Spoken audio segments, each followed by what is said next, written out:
Hello friends, কাল ছিল স্বাধীনতা দিবস। তো সেই উপলক্ষে কিন্তু বেরিয়েছিলাম, কারণ আজকে করব একটা চ্যালেঞ্জ, মিয়ামোর ভার্সেস মনজিনিস। এখানে কিন্তু স্বাধীনতা দিবসের অনেক কেকের কালেকশন এসেছিলো। তো ফার্স্টে আমি এখান থেকে কিন্তু এই কাপ কেকটা নিয়েছিলাম। তো এবার যাব কিন্তু মনজিনিসেও তেমন কোনো কালেকশন কিন্তু এবার তোলেনি কেকের। তো সেই কারণে ফার্স্টেই ঢুকে কিন্তু আমার এই কেক দুটো চোখে পড়েছিল। তো এই কেকটাই কিন্তু নিয়েছিলাম এখান থেকে একটা কেক।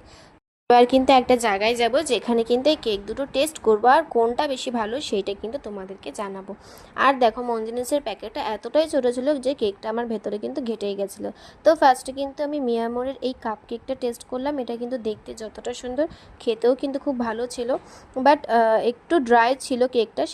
তো আমার কিন্তু এটা খেতে মোটামুটি লেগেছিলো, কারণ ক্রিমটা শেষ হয়ে যাওয়ার পর কেকটা কিন্তু পুরোটাই ড্রাই হয়ে গেছিলো, সেক্ষেত্রে অতটা ভালো লাগছিলো না।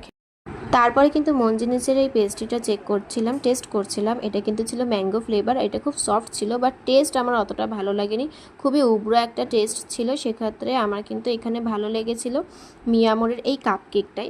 দুটো কাপ কেকই কিন্তু আমার মোটামুটি লেগেছে, তেমন কিন্তু ভালো লাগেনি, বাট মিয়ামোরটা একটু বেশি ভালো লেগেছে। তো আজকের ভিডিওটা কেমন লাগলো অবশ্যই জানিও। দেখা হবে তোমাদের সাথে পরের মিনি ব্লগে। ততক্ষণের জন্য টাটা।